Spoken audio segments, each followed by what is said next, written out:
શરૂઆત કરવાનો તમને વિચાર કેવી રીતે આવ્યો?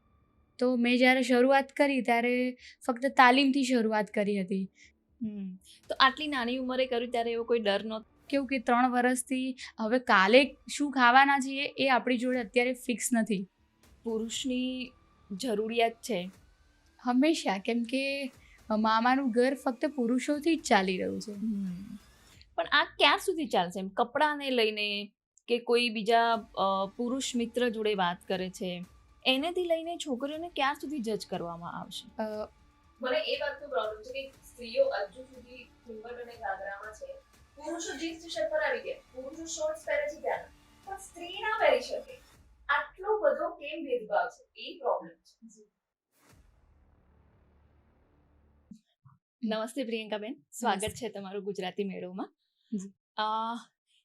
શરૂઆત હું તમારા મામાના ઘરથી કરવા માંગીશ કે આવો વિચાર તમને આવ્યો ક્યાંથી કે એક તો સરસ તમે શરૂઆત કરી કે છોકરીઓ માટે આવું તમે પ્રોવાઈડ કરી રહ્યા છો, અને બીજી વસ્તુ એ કે મામાનું ઘર નામ કેવી રીતે આપ્યું? જી શરૂઆત કહી શકાય કે એનું પોઈન્ટ જ એ છે કે મારું ભણવાનું પૈસાના કારણે અટક્યું, એટલે એ સવાલ મનમાં થયો કે સપનું જે અધૂરું રહી જાય છે, તો એવી ઘણી બધી દીકરીઓ છે જેનું ભણવાનું ફક્ત પૈસાના કારણે અટકી જતું હોય.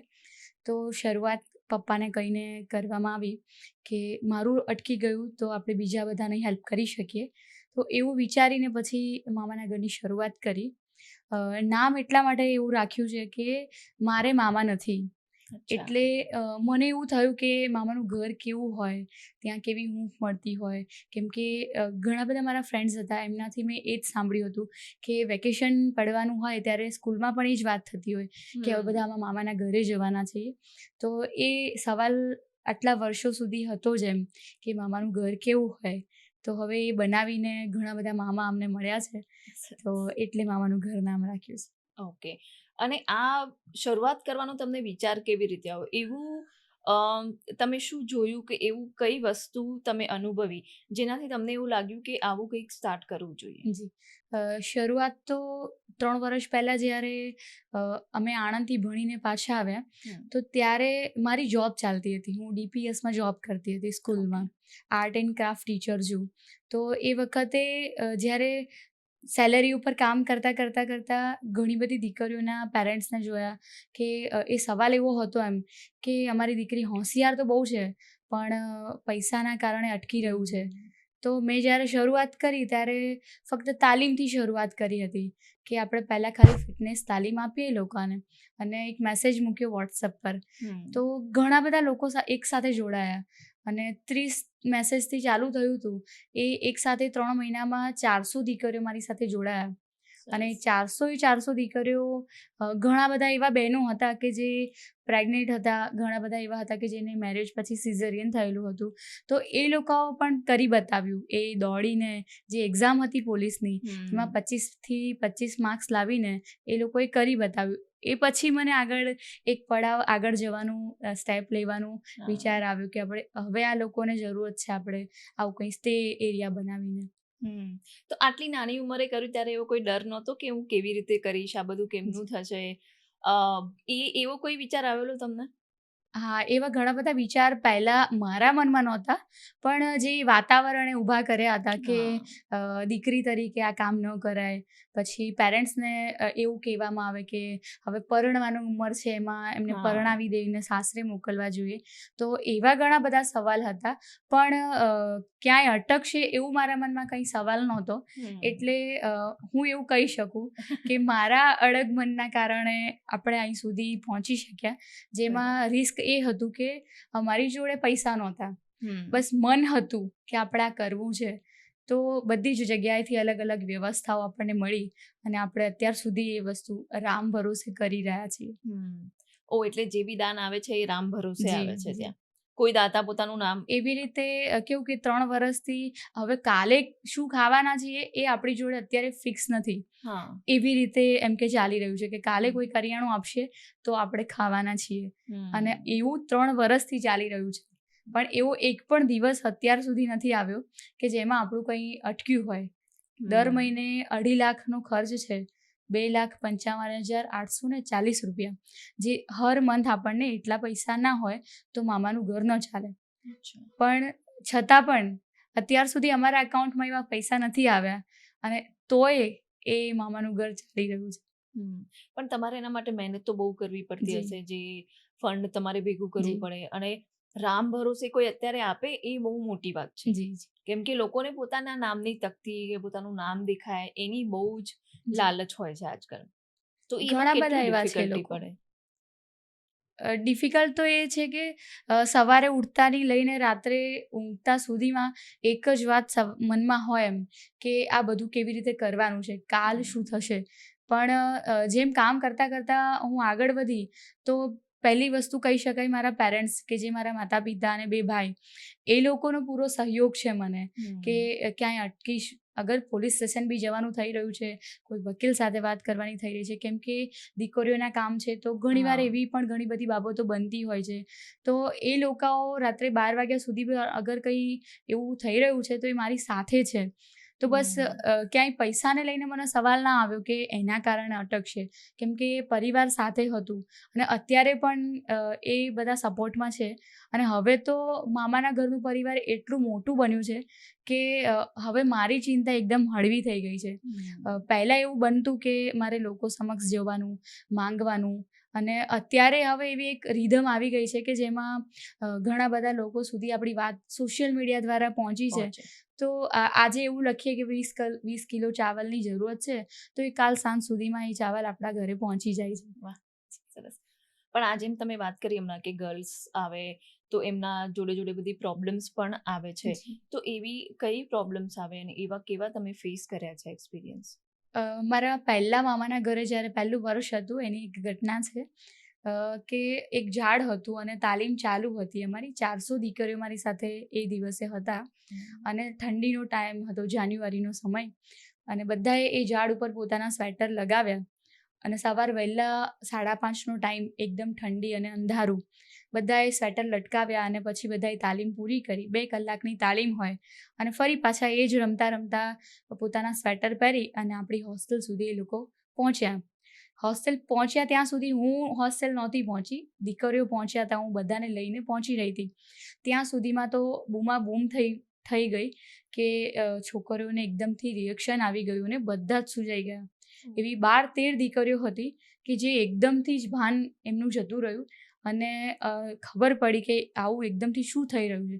હું જ્યારે પહોંચી ત્યાં સુધીમાં એ બધી જ દીકરીઓના સ્વેટરમાં મોટા મોટા જીવડા હતા જે એ દીકરીઓને કરડ્યા હતા.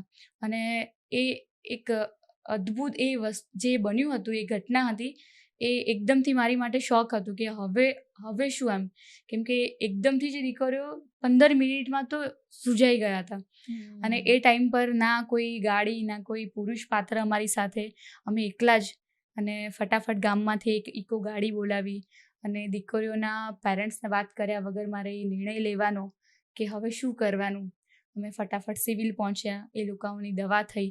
દવામાં પણ એ લોકોને જ્યારે ઇન્જેક્શન આપવામાં આવે ત્યારે આખી હોસ્પિટલ ભેગી થાય એટલું જોર જોરથી એ લોકો ચિલ્લાયા, કેમ કે એક સ્ટીરોઇડ જેવી દવા હતી કે જેનાથી એ લોકો એમને શાંતિ થાય.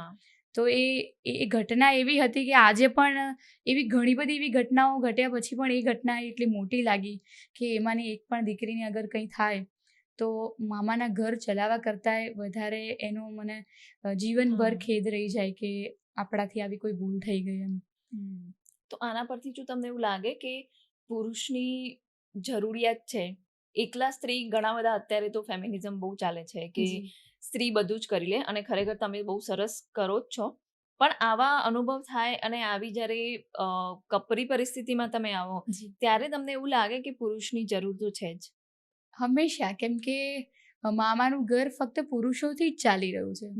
કેમ કે મારા પીઠબળ મારા પપ્પાથી લઈને મારા ભાઈથી લઈ અને જેટલા પણ દાતા છે એ પુરુષો જ છે કે જે લોકોએ મંડપ બાંધવાનો હોય કે ક્યાંય પાણીની વ્યવસ્થા કરવાની હોય, ઘંટી પર દળાવવા જવાનું હોય, શાકભાજી લેવા જવાનું હોય, તો એમાં તમામ પુરુષ પાત્રોએ જ મદદ કરી છે. એટલે જ્યાં સુધી ડ્રાઇવિંગ નહોતું આવડતું ત્યાં સુધી તો એ વાત એવી જ હતી કે પુરુષ પાત્રની જરૂરત રહેવાની. દીકરીઓ પૂરી રીતે સક્ષમ ના બની જાય જેમ કે એ નાની નાની વાત છે કે ભાઈ ગાડી આવડતી હોય તમને, એક્ટિવા આવડતી હોય અને તમે એક માફિયાની જેવી રીતે રહી શકતા હોય કે સામે કોઈને પણ જવાબ આપી શકતા હોય, તો ત્યાં સુધી તો વાંધો નથી પુરુષ પાત્રનું.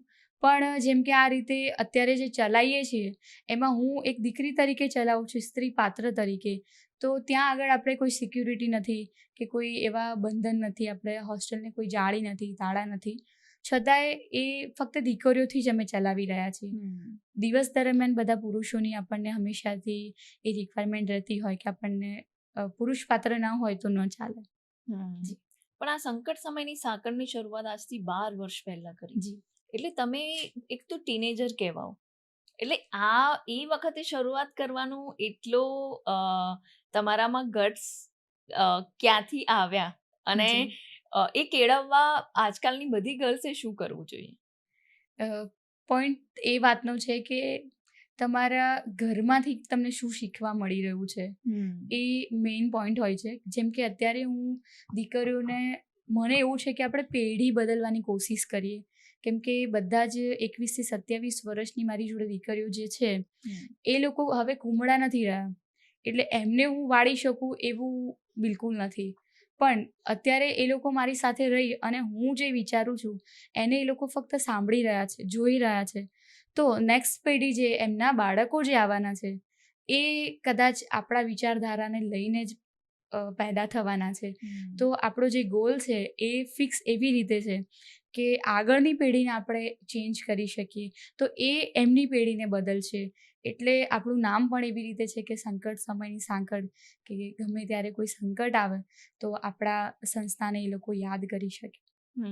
અને આ સંકટ સમયની સાંકળની અંદર તમે કઈ કઈ પ્રવૃત્તિઓ કરી રહ્યા છો અત્યારે?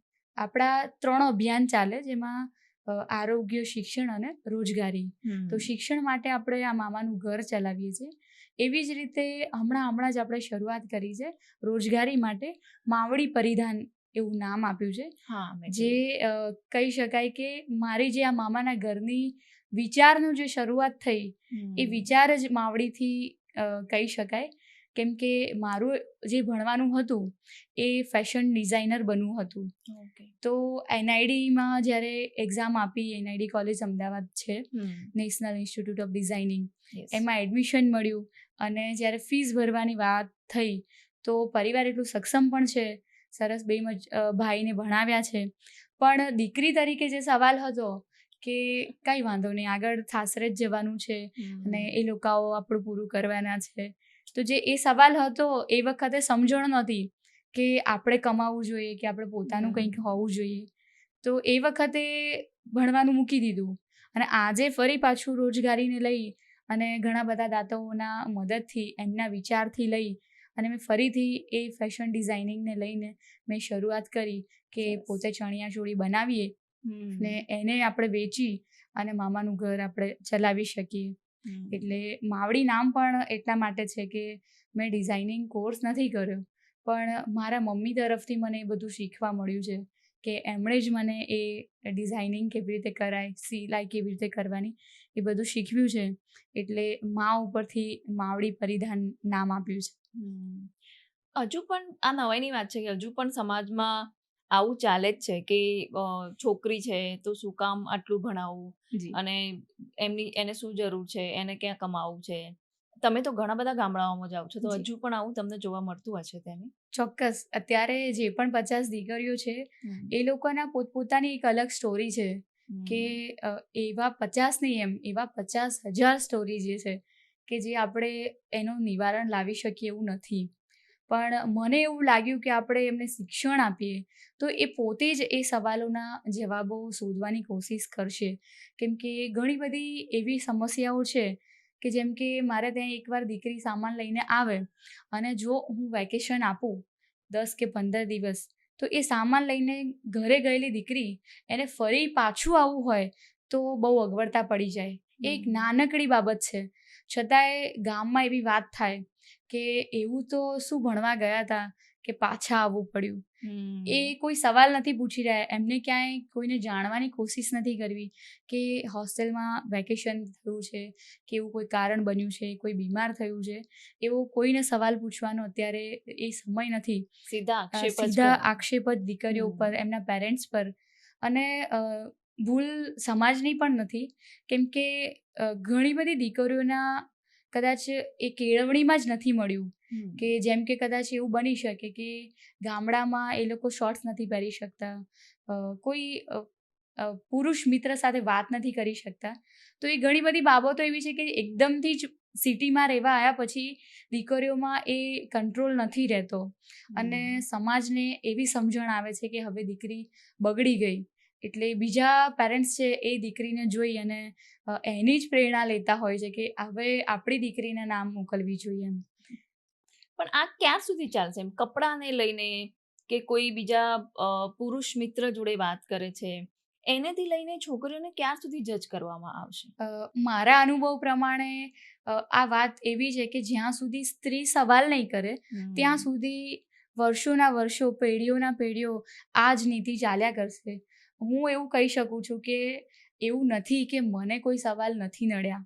મારું પણ પરિવાર એવી રીતે જ હતું, મારો સમાજ પણ એવી રીતે હતો અને આજે પણ એવા સવાલ થઈ રહ્યા છે કે દીકરી તરીકે કોઈ પુરુષ પાત્રની ગાડીમાં બેસીને ડોનેશન લેવા માટે જવું પડે, ઘણા બધા લોકોને મળવું પડે, કોઈ આવીને આપણને, કોઈ દાતા છે અને વધારે એક્સાઇટમેન્ટ હોય કે ખુશ હોય તો આપણને આવીને હગ પણ કરી શકે છે.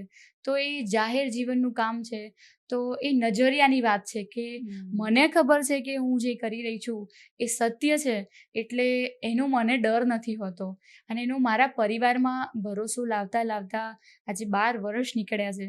તો સવાલ તો એ જ છે કે દીકરીએ એ વસ્તુથી લઈને ઉપર નીકળવું પડશે કે હું અગર કરી રહી છું અને એ દીકરીને અંદરથી સવાલ નહીં હોય કે હું જે કરી રહી છું એ ખોટું છે, તો તમે દુનિયા જીતી શકો છો. જેમ કે મને એવું થઈ રહ્યું છે કે એ મેં બદલ્યું છે, કે એ વિચારધારા બદલાઈ છે, કે એક પોઈન્ટ હતો કે એમાં મારા પરિવારે એકવાર એવો શબ્દ વાપર્યો હતો કે તમે તમારી દીકરીને અય્યાસી માટે મોકલી રહ્યા છો.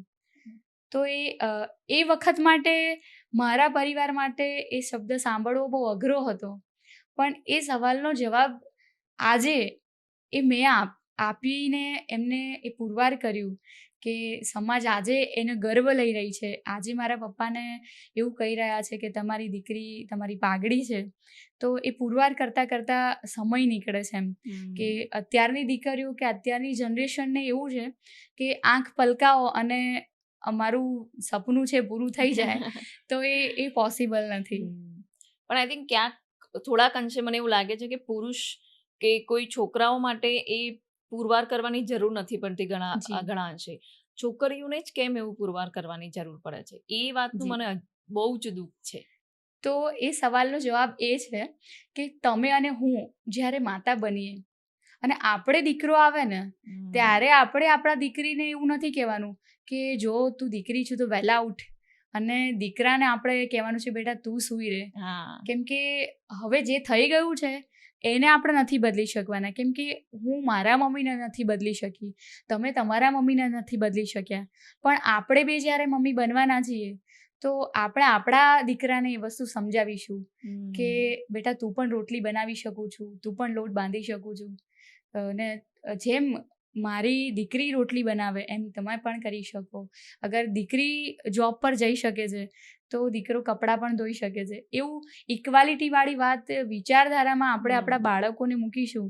કેમ કે મેં એવું સાંભળ્યું છે એમ મારા ઘરમાં જ કે એવું દેશીમાં બોલતા હોય એમ કે સોડીના અવતારે તો તમારે વહેલા ઉઠવું જ પડે. મેં સાંભળ્યું. તો હવે એ સવાલને હું ભૂલી રહી છું એમ કે હું જ્યારે મારું બાળક આવશે ત્યારે મારા દીકરા અને દીકરી વચ્ચે પહેલો એ સવાલ નહીં હોય.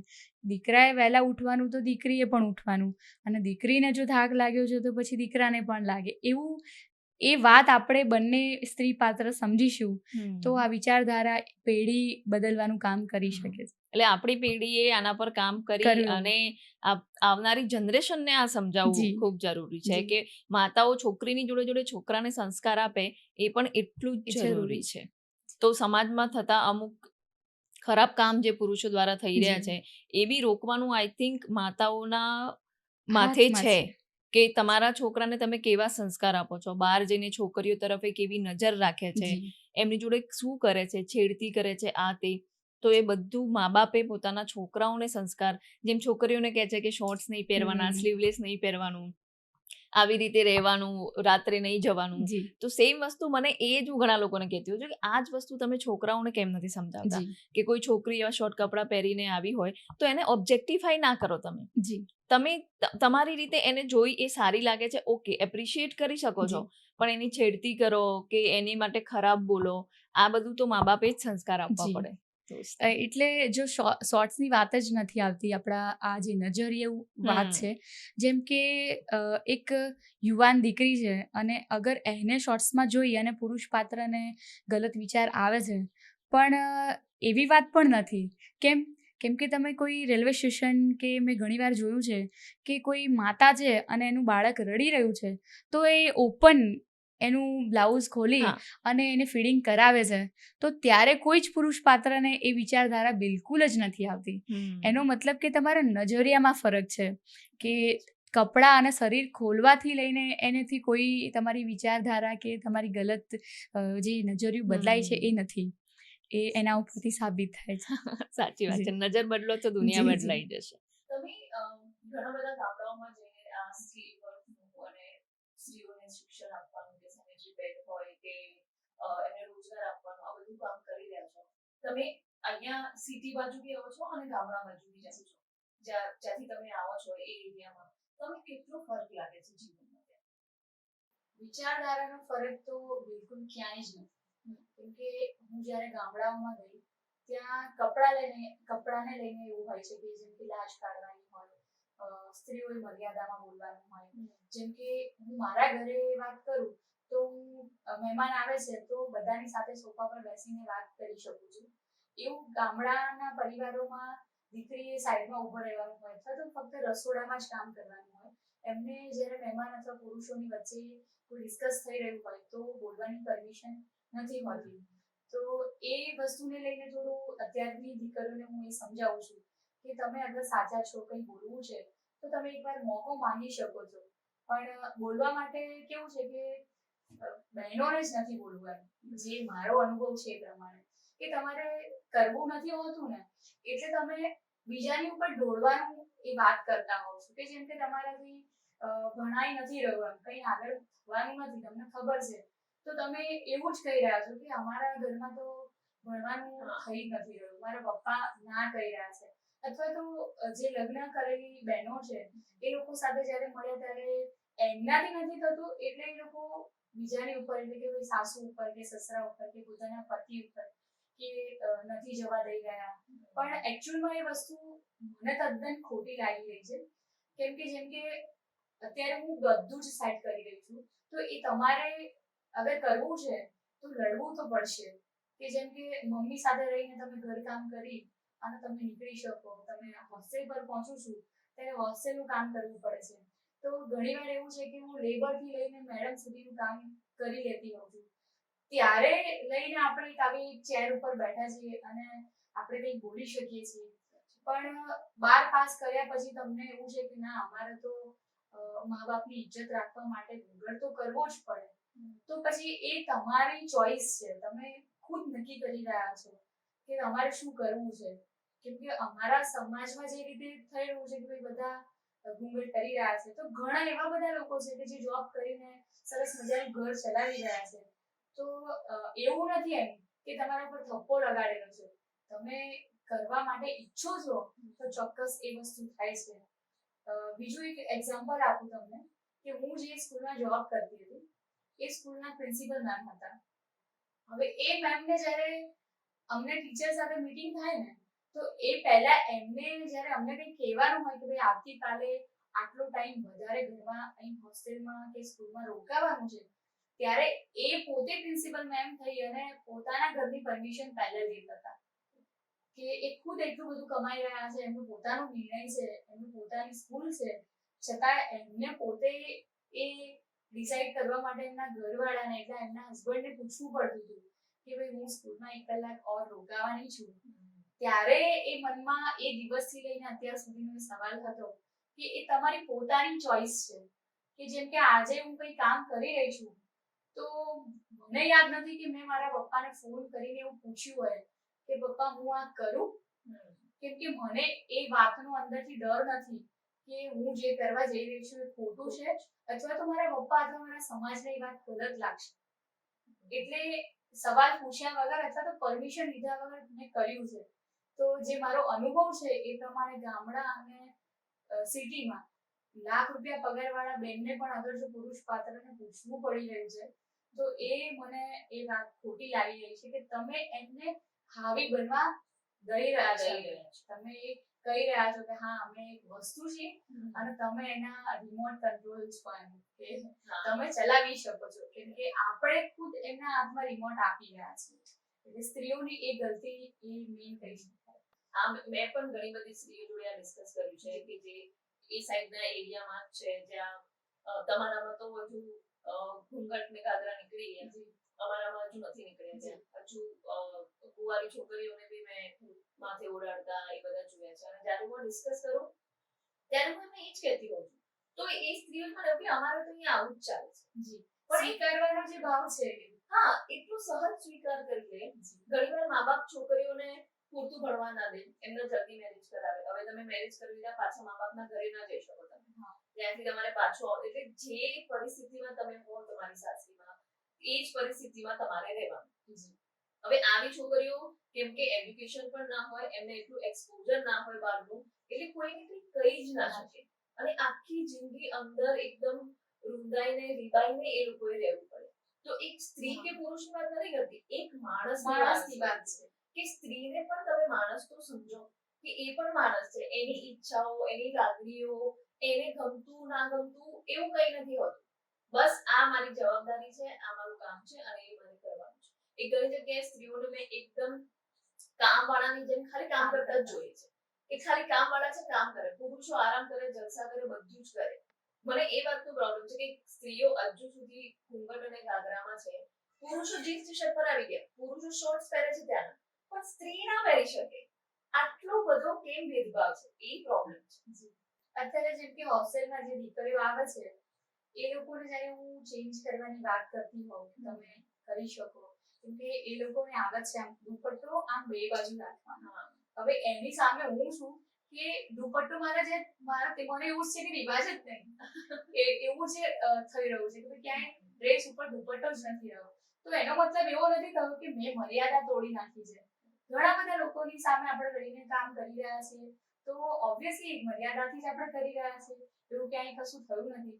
તો હવે ધીમે રહીને એ દીકરીઓને અમે સમજાવી રહ્યા છીએ કે તમે પણ તમારું બદલાવ લાવશો ત્યારે તમે, આપણે એવું નથી કહેતા કે એમના મમ્મીને જીન્સ ટી શર્ટ પહેરાવી દે, પણ તમે જે પહેરી રહ્યા છો અને તમને કમ્ફર્ટ લાગી રહ્યું છે તો તમે પહેરો. એને તમે જવાબદારી અથવા બોજ માનીને તમે એ ના કરી શકો.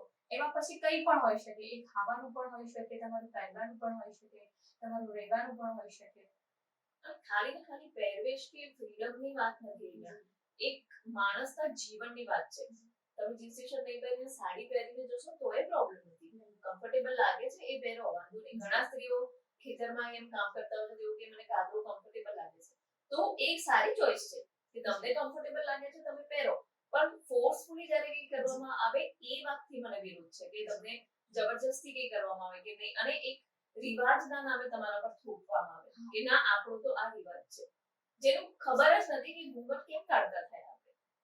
એ સવાલ કોઈને નથી, કેમ કે સ્ત્રીઓને જ નથી, એમ પુરુષોને તો એવો કોઈ વાંધો જ નથી. જેમ કે મારા પરિવારની વાત કરું તો જ્યારે જેઠાણી હોય અને પછી દેરાણી નવા આવવાના હોય એને એવી રીતે ટ્રીટ કરવામાં આવે કે ભાઈ મેં ભોગવ્યું છે, તમારે હવે તૈયારીમાં રહેવાનું કે તમે ભોગવો.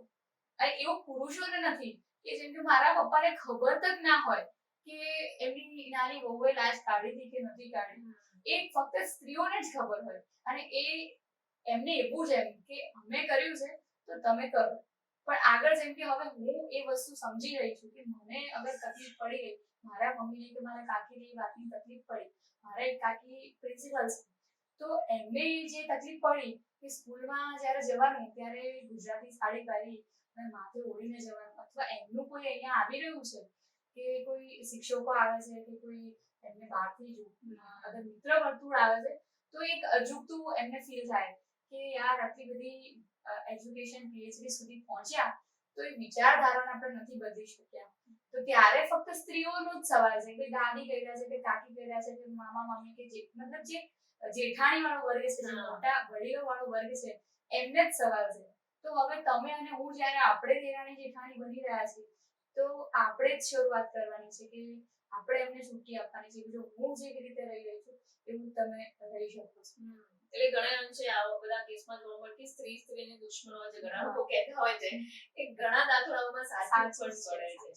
અને અંદરથી મેં જોયા છે એ બધાને બધું જ કરવું હોય છે, પણ કેવું છે કે કોઈ આગળ આવીને શરૂઆત કરવા તૈયાર કે આ કરશે કોણ, મારું નામ ખરાબ થશે, લોકો શું કહેશે, સમાજ શું કહેશે, આ બી એટલી બધી છે, એટલી રીતે ડરાવવામાં આવે છે કે એની આગળ તમે કઈ વિચારી જ ન શકો. અને પોતાના માટે ના વિચારો તો પછી એનો એ લાઈફનો કોઈ મતલબ નથી. એ તો છે. હવે તમે જે આ સ્ત્રીઓને શિક્ષણ અને એ આપો છો, એમાં તમે જે જગ્યાએ ફરતા હો છો ને, તમને શું લાગે કે સ્ત્રીઓમાં એવું શું મિસિંગ છે એ સ્ત્રીઓમાં કે જે સારું કરી શકાય કે અત્યારે નથી એમના? અલગ અલગ ક્ષેત્રોમાં અલગ અલગ ગુણો છે. જેમ કે મારા જે બનાસકાંઠાના ગામડાઓ છે એમાં મને એ વાતની જ્યારે ખબર પડી ને ત્યારે એકદમથી નવાઈની વાત હતી કે એ વસ્તુ જે વિચારી જ ના શકાય કેમ કે જે મારા ગામડાઓ છે આજુબાજુના થોડા દૂરના ગામડાઓ છે, ત્યાં આગળ આંગણવાડી એરિયાઓ પણ ઘણા બધા દૂર હોય અને બધા અલગ અલગ ટેકરીઓ ઉપર રહી રહ્યા છે. તો સ્ત્રીઓ ગાયનેક જે પ્રોબ્લેમ છે એને લઈને એટલા બધા છુપાઈ ફેરી રહ્યા છે કે એમને ખુદને જ ખ્યાલ નથી કે એ લોકો કેટલું પોતાના બોડી સાથે ગલત કરી રહ્યા છે.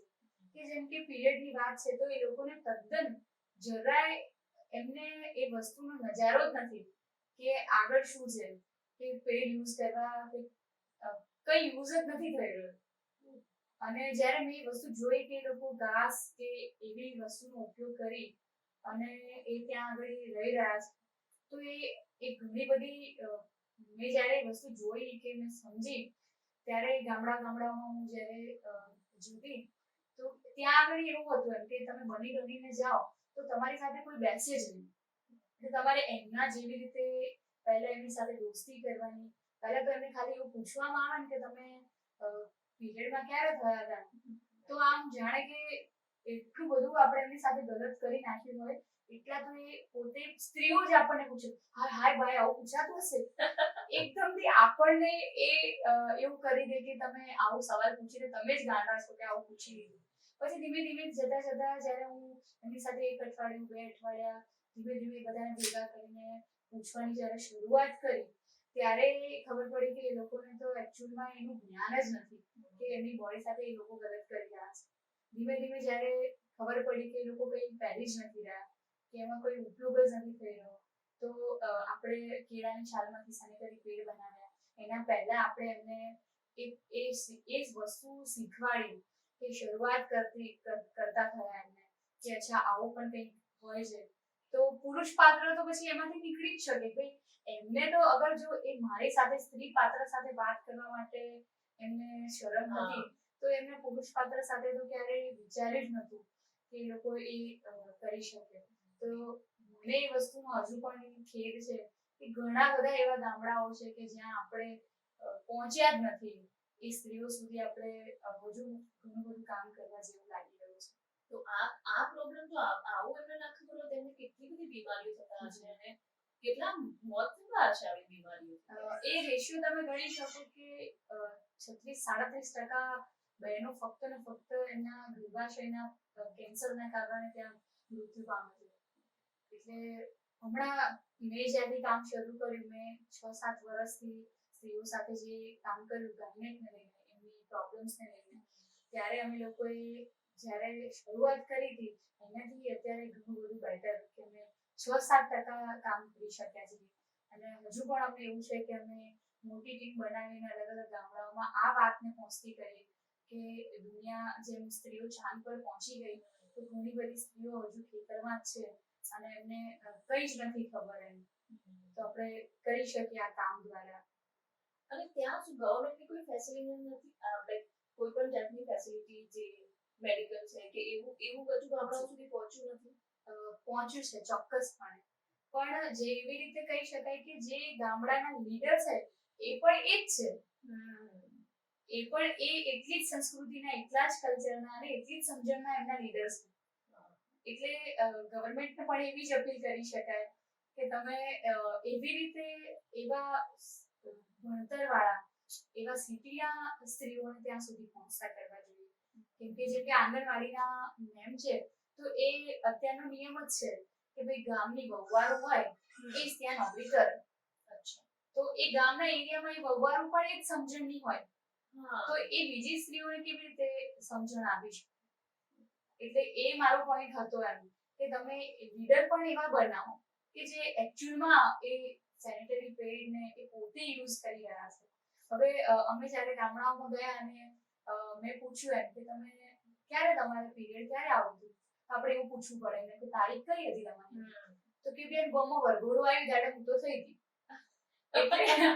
એટલે હવે એ ગામના વરઘોડાને આપણે નક્કી કરવાનું કે તારીખ કઈ હતી. તો તમે વિચારો કે બહેનો કયા લેવલ સુધી પોતાના એ વાતને લઈને અજાણ છે કે આ કેટલી ગંભીર બાબત છે. આટલી નાની બાબત ના ખબર હોય તેમને મોટી મોટી વાતો તો એમને ખબર, એ સપનું જ નથી એમને જાણવાની પણ એવી ઉત્સુકતા જ કેવી રીતે હોય છે કે જે કહી શકીએ આપણે કે કુવામાં દેડકો છે એને બહારની દુનિયાની ખબર જ નથી. જેમ કે મારી હોસ્ટેલની દીકરીઓની વાત કરું તો ઘણીવાર એવું બન્યું છે કે જ્યારે મને એવો શોખ છે કે મને જેવી નવી મૂવી આવે છે એટલે પહેલા એ જ જોવાનું, એ સારી છે ખરાબ છે એ આપણે જોઈને નક્કી કરીશું. તો એ મારો શોખ છે અલગથી, એ સેવાને લઈને ના કહી શકાય, એ મારો પર્સનલ એક ચોઇસ છે કે જે મને મૂવી જોવી ખૂબ ગમે છે. તો જ્યારે મારી દીકરીઓ સાથે વાત કરવામાં આવે કે હું મૂવી જોવા જાઉં છું થિયેટરમાં તો દીકરીઓ એકદમ એમ કરે કે બેન એકલા જશો અને તમે પિક્ચર જોવા જાઓ એમ. એટલે એમને તો એ વસ્તુ એવી જ છે કે પિક્ચર જોવું એટલે ખરાબ બાબત છે, થિયેટરમાં જવું એટલે એમના મગજમાં કોણે મૂક્યું છે એ તો ખબર નથી, પણ એ જ વિચારધારા ચાલી આવી છે કે ભાઈ મૂવી જોવા તો જવાતું હશે. એટલે ઘણી બધી દીકરીઓ જે મારા ત્યાં પહોંચે છે એમને તો થિયેટર જોયા જ નથી. તો ઘણીવાર એવું થાય એમ કે જીપીએસસીની તૈયારી કરતા એ લોકોને હું હોટલ બતાવું છું કે તમે જમવા જાઓ તો તમે વેઇટર સાથે કેવી રીતે વાત કરી શકો, તમે આવું ખાવાનું જોઈ શકો. તમે જ્યારે મેન્યુ વાંચો છો તો છોકરાઓને તો એમ જ છે કે ભાઈ રોટલી સબ્જી સિવાય તો બીજું કંઈ છે જ નહીં. તો એ ઘણી બધી એવી નાની નાની બાબતો છે કે ગાડીનો દરવાજો બંધ કરવો એ કેવી રીતે બંધ કરવો, કોઈની સામે કેવી રીતે ઊભું રહેવું છે. જેમ કે અમે ગામડામાં જઈએ તો લિટરલી આમ એવી રીતે આવી રીતે ગ્લાસમાં પાણી આવે તો એમને ટ્રે એટલે શું એ ખબર જ નથી એમ. તો પહેલેથી જે એમને જોયું છે એ વસ્તુ કરી રહ્યા છે. તો મામાના ઘરનો ઉદ્દેશ જ એ છે કે તમે શિક્ષણ તો આપી જ રહ્યા છો. શિક્ષણ કેવી વસ્તુ છે, અત્યારે જ્યારે કોરોના આવ્યો તો એને આપણને એ સમજાવી દીધું કે તમે ઓનલાઈન બેસીને પણ બધું કરી જ શકો છો, ઘરમાં રહીને પણ તમે મોબાઈલનો ઉપયોગ કરી અને શીખી શકો છો. ઘણી બધી વાનગીઓ મેં પણ શીખી હતી જ્યારે કોરોના હતો ત્યારે યુટ્યુબ પર સર્ચ કરીને. તો ભણતર એવી વસ્તુ છે કે તમને મોબાઈલમાં મળી જશે, પણ ગણતર એવી વસ્તુ છે કે જે તમને પ્રેક્ટિકલ જીવવું પડશે. જે અત્યારે બીજી એક અપીલ મારા સરકારને કહી શકું કે ઘરે બેઠા જે ભણવાનું કાઢ્યું છે જે એ મહદઅંશે સાચી વસ્તુ છે કે ભાઈ ઘણી બધી દીકરીઓને તકલીફ પડી જાય તો તમે એ ડિગ્રી સર્ટિફિકેટ લાવવા માટે કોઈનું એજ્યુકેશન ચાલુ હોય, જેમ કે કોઈને નોકરી મળી ગઈ તો એમાં કોઈને એવું માંગી રહ્યું છે કે તમારે હિન્દી સબ્જેક્ટ સાથે ભણવાનું છે તો એ નોકરીની સાથે સાથે એવા યુનિવર્સિટીથી પોતાની ડિગ્રી ઘરે બેસીને મેળવી શકે છે. તો સરકારનો આ ઉદ્દેશ હતો અને આજે એ ઉદ્દેશ બદલી અને દીકરીઓ અને પેરેન્ટ્સ એવું જ વિચારી રહ્યા છે કે અમારે તો ઘરે બેઠા ભણવા મળી રહ્યું છે. એકચ્યુઅલમાં એ ભણી નથી રહ્યા, એ કાગળ મેળવી રહ્યા છે પૈસાથી. એમાં એમને જે ગાડીમાં બેસીને જવાનું, અપડાઉન કરવાનું, મિત્ર વર્તુળ સાથે લડાઈ, યુનિટી, ઇક્વાલિટી, એ બધું એમને ભણવા નહીં મળી રહ્યું, એક્સપોઝર નહીં મળતું. નથી થતું. જેમ કે તમે અપડાઉન કરો તો તમને બસની ટિકિટ લેતા આવડે, તમે કંડક્ટર સાથે તમે ઊભા રહેતા શીખો, તમે બસમાં જ્યારે એ ભીડ હોય તો એ કેવી રીતે તમે હેન્ડલ કરો છો, તમે બીમાર થઈ જાઓ, વરસાદ હોય, ઘણા બધા આંદોલન થતા હોય, એ વખતે બધી ટ્રાફિક થાય, તો એ બધી બાબતો છે એ તમને યુટ્યુબમાં ના મળી શકે. એ તમારે પોતે જ શીખવી પડે જ્યારે તમે નીકળો ત્યારે. કે જે આપણે કહીએ છીએ કે ભાઈ કાંટો જ્યાં સુધી જે ભાગે નહીં ત્યાં સુધી એનું કોઈ આપણને ના ખબર પડે. કે હું ઘણીવાર એવું દીકરીઓને શીખવવા માટે એવું કહેતી હોઉં કે ચલો તમને આજે મૌખિક સ્વિમિંગ શીખવાડું, તો એ બિલકુલ ખોટી વસ્તુ છે કે તમે મૌખિક સ્વિમિંગ કેવી રીતે શીખવી શકો. કે એ મારો કટાક્ષ છે એમ કે તમે કોઈ પણ માણસને એવું કહી શકો. મારી ઘણી બધી દીકરીઓ જ્યારે એડમિશન માટે આવે તો એવું બોલે કે હું તો ઘેર બેઠા નર્સિંગ કરું. તો એ કેટલી ખોટી બાબત છે કે તમે ઘરે બેઠા નર્સિંગ કેવી રીતે કરી શકો. ઇન્જેક્શન તો લગાવવું પડશે, એ તો પ્રેક્ટિકલ વિષય છે. તો એ અત્યારની જે જનરેશન છે એને બધું તૈયાર જે મળવા લાગ્યું, ડિગ્રી સર્ટિફિકેટ મળવા લાગ્યા, એના કારણે કેળવણી એકદમથી જ જવા લાગી. અને મોજ જે છે કે ઘરે બેઠા બધું મળી રહ્યું છે, સ્કોલરશિપ પણ મળી રહી છે, ચોપડા પણ ઘરે આવી રહ્યા છે. તો એ ગલત બાબત છે કે તમે કેળવણી ના શીખી શકો. હા, એ વાત તો સાચી વાત છે કે બહાર જાઓ, તમને એક્સપોઝર મળે, તમે બધું જોવો તો તમે શીખો. કઈ ચેલેન્જીસ, કઈ મુસીબત આવે તમારા પર તો તમને ખબર પડે કે એનું સોલ્યુશન આપણે કેવી રીતે લાવવાનું. તમે આટલું બધું જે કરો છો બહાર, એમાં તમને આટલા વર્ષોના એક્સપિરિયન્સ પછી શું લાગે છે કે મેઇન એવા 2 થી 3 પ્રોબ્લેમ કયા છે સ્ત્રીઓ માટે જે મેઇન અત્યારે છે અને જેના પર કામ કરવાની જરૂર છે? મેઇન પોઈન્ટ એક છે કે દીકરીઓ જે નિર્ણય લે છે 18 વર્ષની ઉંમરે, એ મહદઅંશે ખોટો જ લેવાઈ જતો હોય છે. એ હું આ મીડિયા દ્વારા કહી શકું કે જ્યારે 18 વર્ષના થાવ છો ત્યારે ફક્ત ને ફક્ત તમે પોતે જ જવાબદાર છો તમારા જીવનને લઈ. અને તમે કોઈની જ પર થોપી ના શકો કે મને મારા બાપાએ પરણાઈ દીધી એટલે મારી સાથે ખોટું થયું. અત્યાર સુધીનો રેકોર્ડ છે એમ કે તમને કોઈ જબરજસ્તી પકડી અને ચોરીમાં ના જ બેસાડી શકે. એટલે હું એ બાબત ઉપર એકદમ તદ્દન એ વાતને નકારું છું કે કોઈ જો સ્ત્રી એવું કહેતી હોય કે મારી સાથે ખોટું કરવામાં આવ્યું, તો તમે એ વાતને લઈને હું એ વાત ખોટી ગણી રહી છું. કે મને અત્યાર સુધી 28 વર્ષની ઉંમરમાં એવું તો નથી બન્યું કે મારા મમ્મી પપ્પાએ મને ફોર્સ નથી કર્યો, પરિવારે ફોર્સ નથી કર્યો, પણ કોઈની તાકાત નથી કે મને કોઈ છેડાછેડી બાંધી અને ચોરીમાં બેસાડી દે કે આ પુરુષ સાથે તારે પરણવું જ પડશે. એ તદ્દન ખોટી વાત છે. કેમ કે મેં એ અનુભવ્યું છે એટલે હું આટલા કોન્ફિડન્સથી કહી શકું છું કે એવું તો નહોતું કે એકદમથી અમે રીચ ફેમિલીથી હતા અને બધા જ એકદમ બ્રોડ માઇન્ડ, બધું જ વિચારધારા બદલાયેલી હતી. પણ શરૂઆત મેં કરી, લડ્યું કે હું જે કરી રહી છું સત્ય છે. તો એ પહેલો જ પોઈન્ટ છે કે સ્ત્રીઓએ હંમેશા માટે સવાલ પૂછવો જ પડશે. કેમ કે ઘણા બધા મને પણ એવું પૂછી લે કે તમે બધા સ્ત્રીઓ તો અહીંયા બિંદી લગાવે, તમે કેમ અહીંયા લગાવો? તો લડાઈ થઈ જાય. મારા મમ્મી લિટરલી એમ આવે અને અહીંયાથી લઈને અહીંયા લગાવી દે. પણ એમને ખબર જ નથી કે સાચી તો ત્યાં ઉપર જ લગાવવાની છે. તો એ જ્યારે આપણે કરી રહ્યા છો એના વિશે આપણે જાણવું પડે કે દીકરીઓનો સવાલ જ નથી કે તમે મને 18 વર્ષે કેમ ભણાવી રહ્યા છો. તો કેમ? તો સમાજની વ્યવસ્થા એવી હતી એમ કે ભાઈ 18 વર્ષના થાવ તો માતા પિતાની વ્યવસ્થામાંથી એ લોકો એમની જવાબદારીમાંથી છૂટા પડે. તો પહેલા એવી વસ્તુ હતી કે દીકરીઓ કમાતા નહોતા, એમ ભણતા નહોતા, એટલે એમને સીધું જ પહેલા બીજા પુરુષ પાત્ર ઉપર થોપી દેતા કે 25 વર્ષ અમે રાખ્યા, હવે આ તમારી જવાબદારી, હવે તમે એમને રાખો. તો ત્યાં સુધી બરાબર હતું. પણ હવે તમારે જો ભણવું છે અને કંઈક પોતાના પૈસાથી કમાવવું છે અને કંઈક લાવવું છે, તો પછી તમારે ભરોસો રાખવો પડશે. તમે પેરેન્ટ્સને કહી અને ગાંધીનગર પ્રિપેરેશન કરવા માટે આવી રહ્યા છો, તો તમારા જ પપ્પા એ ત્યાં તગારા ઉપાડે અને મજૂરી કરે અને એ 100 કે 200 રૂપિયા તમારા માટે ગાંધીનગરમાં મોકલે અને અમે એનો ઉપયોગ એવો કરીએ કે ભાઈ આપણે આજે પિઝા ખાઈ લીધા, તો એ તદ્દન ખોટી વાત છે કે તમે પુરવાર કરવા માટે પહેલા તમે શરૂઆત તો કરો, તમે પોતે ગાંધીનગરમાં કોઈ જગ્યા પર જોબ કરો અને પછી ભણવાની શરૂઆત કરો. કેમ કે ઘણા બધા યુપીએસસી વાળાને મેં સાથે વાત કરવાની થઈ છે, તો એવું જરાય નથી કે તમે 24 કલાક બધાને એવું દેખાડો કરો, કોઈ ચોપડી લઈને બેસો તો જ તમે બની શકો છો આઈએસ આઈપીએસ, એવું જરાય નથી. તમે તમારા માતા પિતાને મદદ કરીને પણ તમે એ વસ્તુ કરી શકો છો. એટલે મારો પહેલો અને છેલ્લો પોઈન્ટ જ એ છે કે તમે પોતે એ પુરવાર કરો. બાકી તમને કોઈ સમાજ, વ્યવસ્થા, પરિવાર, કોઈ જ વિચારધારા, ધર્મ ક્યાંય જ નથી નડવાના. હા, તમને કોઈ રોકી તો ના ના શકે, શકે. પણ તમે જો કોઈને અલાઉ કરો તો કોઈ તમારા જોડે ખોટું કરે. એટલે સ્ત્રીઓએ પોતે છોકરીઓ એટલા સ્ટ્રોંગ થવું પડે જે કોઈને તમે ઘરના હોય કે બહારના હોય તમારી જોડે ખોટું કરવા માટે અલાઉ ના કરો.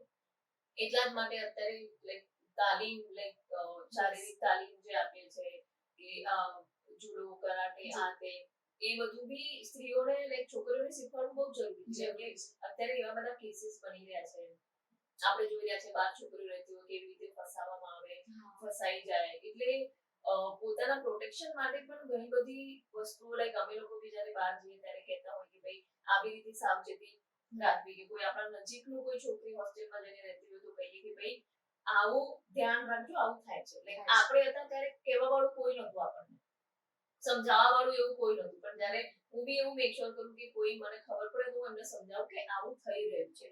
કેમ કે ગામડાની છોકરીઓ માટે આ સમજવું બહુ અઘરી વસ્તુ છે કે આવું પણ થાય. એ લોકો એકદમ સાવ ભોળા અને એવા હોય કે આવું તો થોડું હોય, પણ તમે બહાર આવો ત્યારે તમને ખબર પડે. તો એ ઘટનાઓ એવી છે એમ કે જેમ કે મારી જે દીકરીઓ છે એમને એવું છે કે પુરુષ પાત્ર એટલે તમારો ઘરવાળો હોય શકે એમ.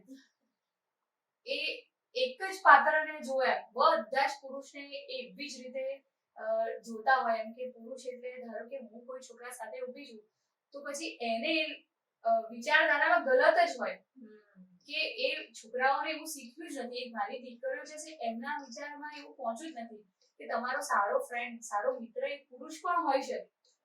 તો જેમ કે અત્યારે જે દીકરીઓ જે મારી સાથે રહે છે 50 છે, એ લોકો ઘરમાં રહે, મારે ત્યાં ફોન અલાઉ નથી, એટલે અંદર ને અંદર રહેવાનું. એ મેં અનુભવ્યું છે કે કેમ આવું થાય એમ.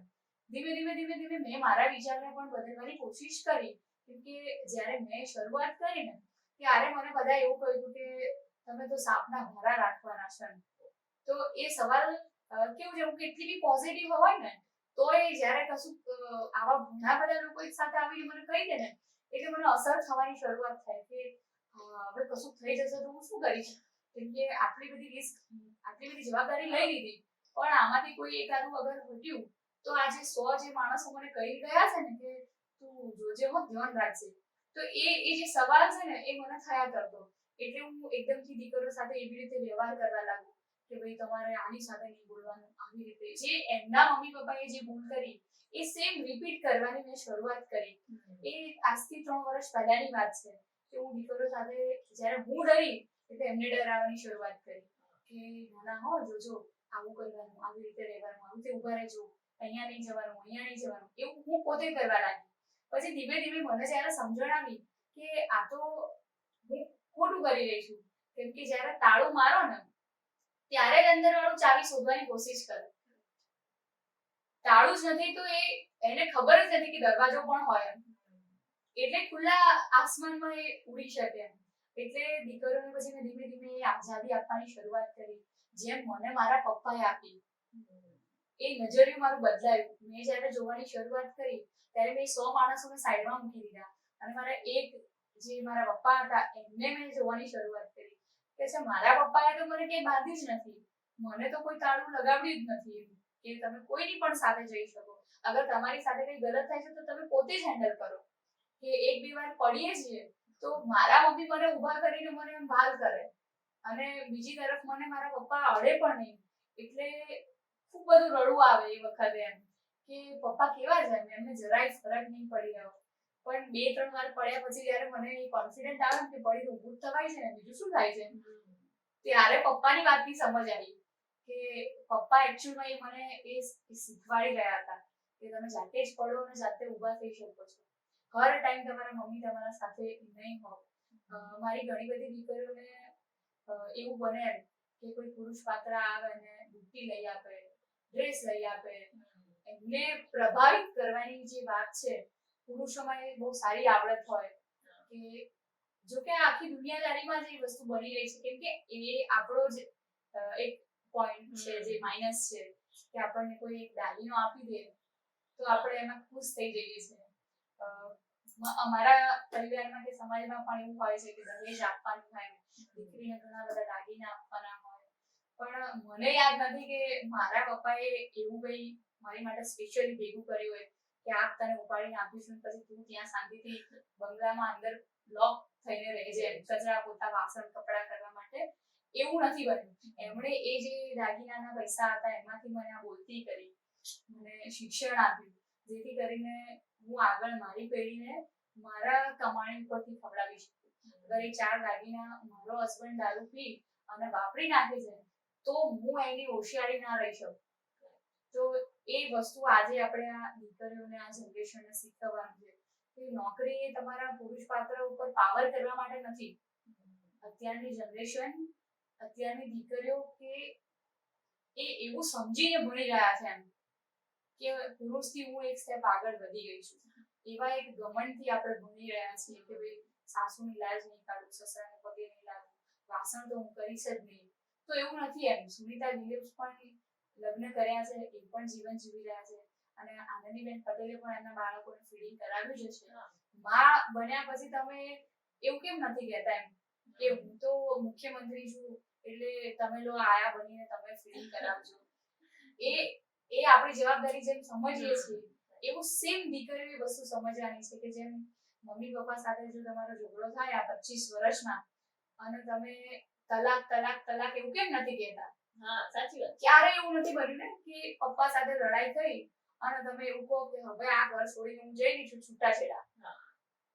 તમને આ 25 વર્ષમાં ક્યારે એવો સવાલ ના આવે અને તમે બાજુવાળાને કે બીજા 10 માણસોને ક્યારે ના કહો કે મારા પપ્પાએ તો મારી સાથે આજે આવું કર્યું. કોઈને ના કહ્યું.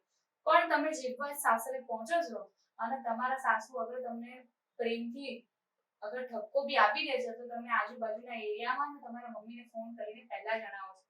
અને અગર જો હસબન્ડ તમારી ઉપર કોઈ વાત પર કહે છે તમને તો તમે સીધું લડાઈ કરીને તલાક તલાક તલાક ઉપર જ આવી જાવ છો. ભાઈ અમારે તો બનતું નથી. તો મારો આ બીજો પોઈન્ટ એ છે દીકરીઓ સુધી કે શિક્ષણ એ ફક્ત તમારી સમાન માટે છે, તમારા સ્વચ્છંદના માટે નથી. જ્યારે તમારા અંદર એ આવી જાય તો ફરી પાછા આપણે જે નારી શક્તિની વાતો કરી રહ્યા છીએ એ વ્યર્થ ગણી શકાય. એટલે આપણો સેકન્ડ પોઈન્ટ મારો આ એ છે કે શિક્ષણ ફક્ત કેળવણી, સંસ્કાર અને સમાજ વ્યવસ્થાને જાળવવા માટે છે. એને વખોડી કાઢવા માટે સ્ત્રીઓએ બિલકુલ ભણવાનું નથી. જી, પ્રેરણાબેન, ખૂબ મજા આવી તમારી જોડે વાતો કરીને અને ફરી પાછા ભેગા થઈશું, વાતો કરીશું. એક એવું લાગે કે ફ્રેન્ડ જોડે બેસીને વાત કરી રહ્યા છો. ખૂબ ખૂબ